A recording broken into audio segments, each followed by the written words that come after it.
Hello Exiles, welcome back to SSF. We are trying out the Hollow Hand Monk. It's we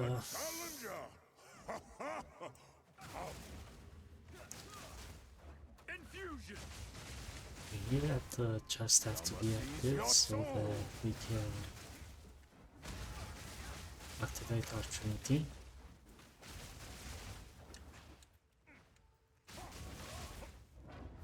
The amount of damage that we do with the charge staff is negligible as long as we throw out the. You are not worthy. Yeah. Okay. And then what? Yourself if you can. This way. Okay. We only care that we throw out the wave. Yeah, the wave adds to the counter of lightning hits. We have cold damage from ice strike. Okay. Yama sees you. Of course, I mean, A worthy. defeat the boss and die alongside the boss. As you've seen, the DPS is functional, if any. I'm glad this was a successful-ish hit against the boss. Attempt at the boss. It's not a consistent build. This build can either blow your mind or make you rage quit, because right now we've been trying to maximize DPS because that's what you want to do, and in a build with Unbound Avatar associated with cooldown recovery, cold mastery, delay gratification, which is an interesting socket if you get to use it, and profanity because there's nothing else to use.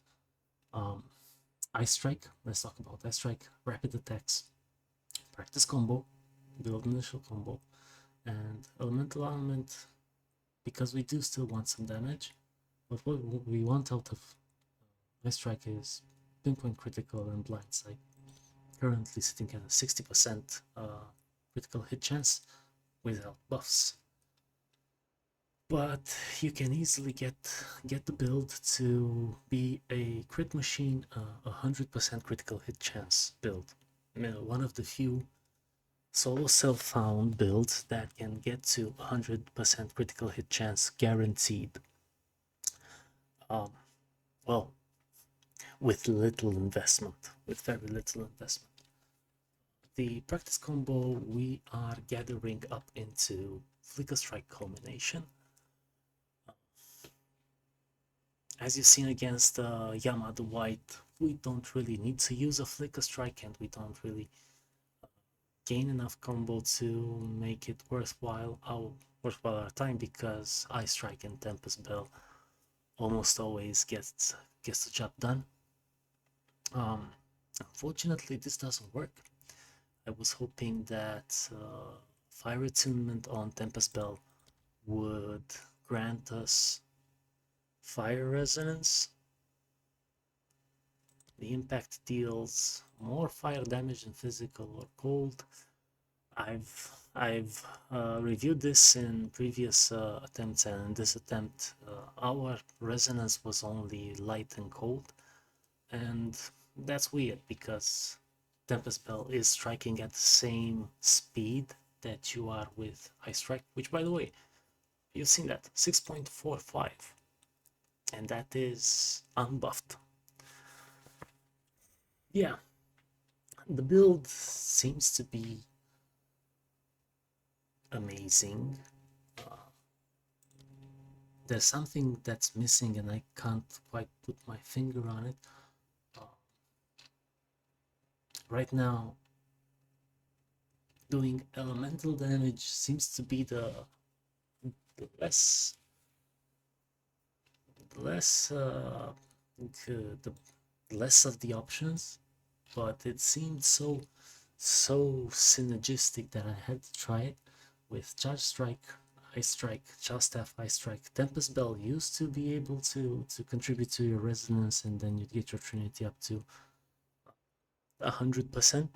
Well, 100% of all resonances, which is 300 resonances, which is 50% more elemental damage.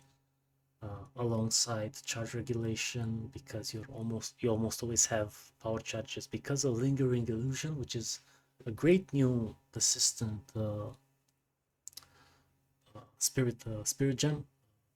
You generate power charges because you dodge and the enemies hit your power charges, and then you get your power charges, which you could get to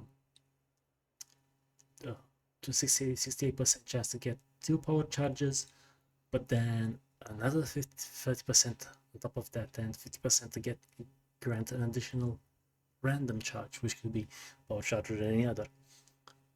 And then charge regulation, you're going to have endurance charges for defenses, you're going to have frenzy charges for more skill speed, 15% more out of 6.5 is a whole attack, 1 more attack per second. It seems like this is so much synergy, and Herald of Ice and Herald of Thunder, because you're going to freeze with Ice Strike and you're almost always going to shock with Charge Staff, which I'm glad to see they still work together. You get up to big numbers of DPS, but as you've seen, and then at the end you could do a flourishing Flicker Strike with 100 combo or more. I mean, even 60 combos, 20% more damage, which is baseline for support gems that add more damage. They kind of add 20% or maximum 35%, and 35% more damage with combination means 105 combo. And since you're generating you're doing 7 attacks a second here, generating maybe 7 times 1.4, which is 9, around 10 combo a second. You just have to sit there for a few seconds, and you're up to 10 seconds would lead you up to, if you stand there and hit for 10 seconds, which is a large number, you should get up to 35% more damage, which is, now that we count it, seems to be not that useful unless you can get your combo to clean the whole map and maintain your combo, and then when you get at the boss you have 1,000 combo, and with 1,000 combo you have 300% more damage, 4 times damage, and you get 7 power charges, so you can usually delete stuff if you can maintain your combo. And maybe, who knows, you could maintain a combo. That was all about skill gems and the expected synergy. Let's go and take a look at the ascendancy. Right now, this is our first test with the invoker because of Lead Me Through Grace. You get spirit from body armor, so you can run all of these support gems. They're not very expensive. I mean, Trinity is 100 and everything else is 30. They're not very expensive, but you're not going to be able to run them without. It's 131 added spirit. That's a lot added spirit. You don't get that from equipment. You get 65 on armor and 40 on your amulet, and that's it. Then you need a lucky corruption on your helmet, and solo self-found. You don't get to choose your gear, but you can choose your gear when it comes to evasion rating and energy shield on equipped armor items. And spec into this, I mean, physical damage you get based on skill level, which you already know skill level is a great scaling tool for any build as long as you can get your skill levels past level 20. You're going to find very good damage increases. For example, right now we're using Eye of Cheola because we cannot be light stunned. We need that ability. But if I were to add 3 levels of melee skills, And shatter they 10 shall. 10,000 additional damage out of 40, so that's 25% increase with, that's it, just melee skills. Nothing else adds to your well, concussive attack also adds, but we have concussive attack anointed on Eye of Cheola as well. So yeah, 3 levels of melee skills is 50%. Unfortunately, yeah, we can't use a weapon. A weapon would have granted us 7 more levels if we had it, but we don't have it. Coming back to Cheola, and coming back to the ascendancy, I realize I'm picking up the pace. I'm not doing this on purpose. It's just that the build is so exciting at the moment. I really like it. I feel it's what the build the game needed, a fresh take on the whole gear dependency. The tree is, I think it's a standard for an invoker. We pick up Chakra of Impact to double up on Flicker Strikes combo consuming. We pick up Frenzy charges wherever we can. Power charges wherever we can. We need Falcon Technique because, well, we get more attack speed from Whole Palm. You know, that's more attack speed. That's one type of modifier. This is increased attack speed. That's a different type of modifier. So they kind of stack together to get us that interesting 6.45 unbuffed attacks per second. And other techs, I think this is mandatory distracted target with chance of with the overall 80% increased critical hit chance against blinded enemies. I think this is mandatory, the Fable Stag, because you want your charge regulation to have charges most of the time because you keep consuming them. You need Struck Through, you need Coming Calamity for increased elemental damage, you need Bestial Skin because that adds to your deep. Let's just double check that because I'm almost sure this adds to your DPS because it changes your, so it's 40. No, it does not. Never mind, but it's still a good defensive tool. Yeah, you need Subterfuge Mask, Spectral Ward. These are standard. Because we have this Sapphire with increased critical damage bonus for notables, we could also spec into Dizzying Hits and Stupefy, which I know it's a tough read, but this increases damage against dazed enemies and this increases critical hit chance against dazed enemies. So we've got like 80 and 40, and it's 120% increased critical hit chance, conditional.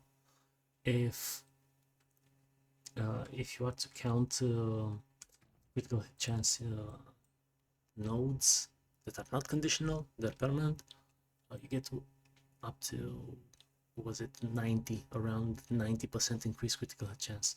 So this is 90% increased critical hit chance, and we're going to pick up 160 more, right?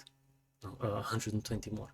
So if this is 90%, which is close to doubled the critical hit chance, with 120%, you're kind of tripling your critical hit chance, your base critical hit chance, and you get close to, if not to, 100%. So always critting, always dealing 3 times as much damage, close to 4 times as much damage, is a good scaling tool. especially when you're dealing small, very small hits. Yeah, the third strike is going to add some power, but this is going to be a crit as well. You know, it kind of stacks up. So the build in the end, because we're using, oh, and this Walker of the Wilds, remember this, because this is important. You kind of need this, you need this notable right now, because we're using elemental damage. This all is built, the skills and the tree is built to support your gear, which is solo self-found gear. You can, with some investment, with some currency, as you can see, my perfect orb of augmentation is pretty low, has a pretty low count. You can get items like T1 flat, T1 increased, T1 percentage. Ignore any other modifiers because they're there. It's great that you have them, but you can run without them. All you need is T1 flat and percentage increase to your defensive layers. If you can get a mod with free prefixes for defensive layers, you're even better. This thing is amazing.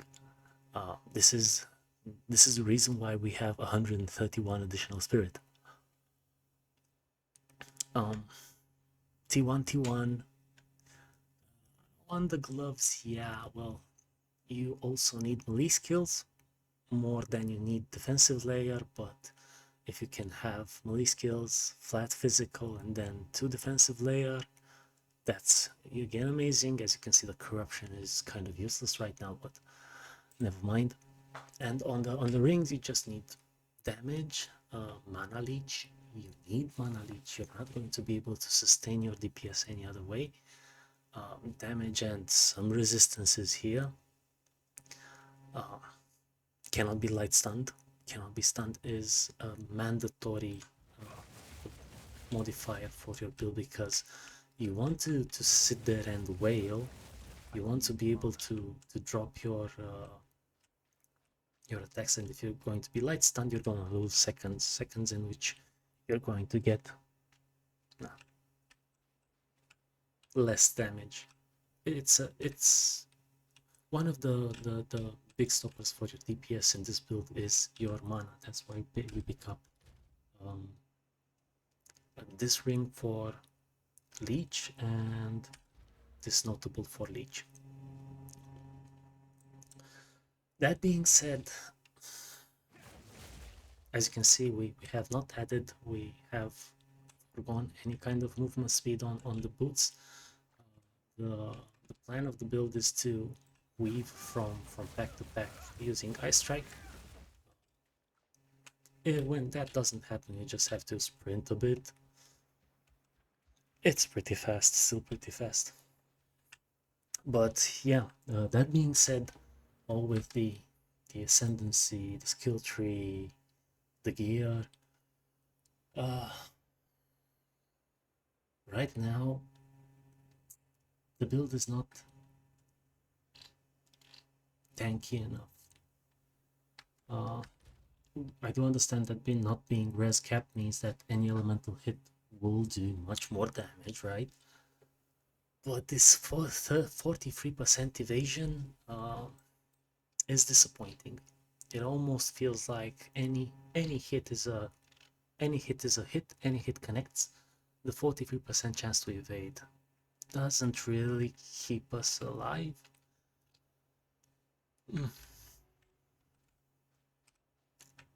I have an addition. I have more ideas for the build, more ideas for the class, but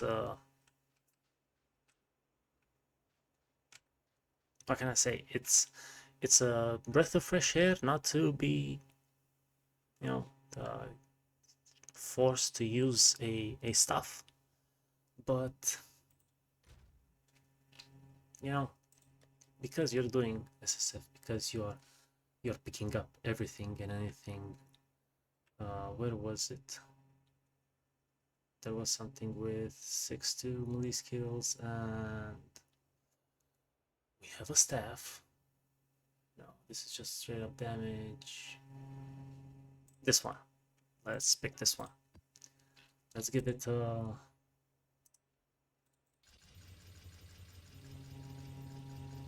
let's give it a chance to shine. Should we? Let's give it a chance to shine. Here in the Well of Souls. I mean, yeah, you're going to lose a lot of attack speed and a lot of critical hit chance, and a lot of, you know, if you're going to swap out of that notable. They penetrate. This is I think this is the best, but sure. 2137 critical physical damage, while 50% of 25. Yeah, this is better.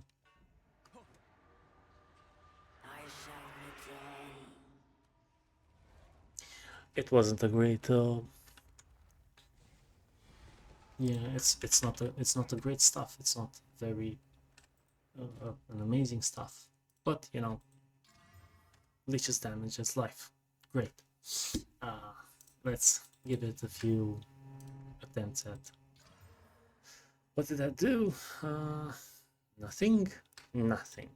So let's give it some. Oh, we're out of iron runes. That's good enough. This is just to compare. Right now, we have 40,000 DPS on I strike. There's a chill in the air. 29% with 29,000 with the staff, and mind you, the notable doesn't penalize you for having a weapon. It just says if you don't, you're gonna get bonuses. So yeah, I understand we don't have the quarterstaff nodes that would give us some attack speed, but it's still not going to get any close to the DPS you have without the quarterstaff. And this is already 3.3 attacks per second. It's pretty fast, right?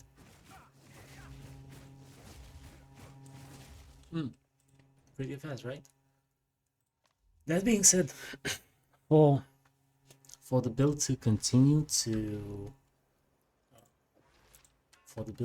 improve out of this situation, we're going to have to find some ideas and test them out. One idea to test out is one idea to test out is switching away from an invoker and becoming an acolyte of Chayula and doing physical damage, which means you can, if you're doing physical damage, you can properly reach both life and mana. And let's see, this is amount of mana leech, but amount of mana leached. Okay, there aren't any amount of life leached. Yeah, there aren't any nodes nearby that give you mana leech. Yeah, this is just increases to your mana leech and life leech. So you could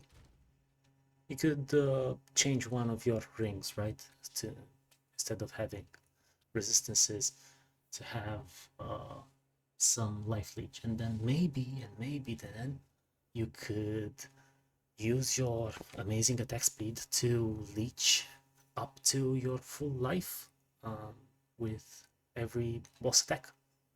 Maybe that's an idea, and then it wouldn't really matter that you're not res capped or you don't have amazing defenses, because you'll be able to live through a lot of things.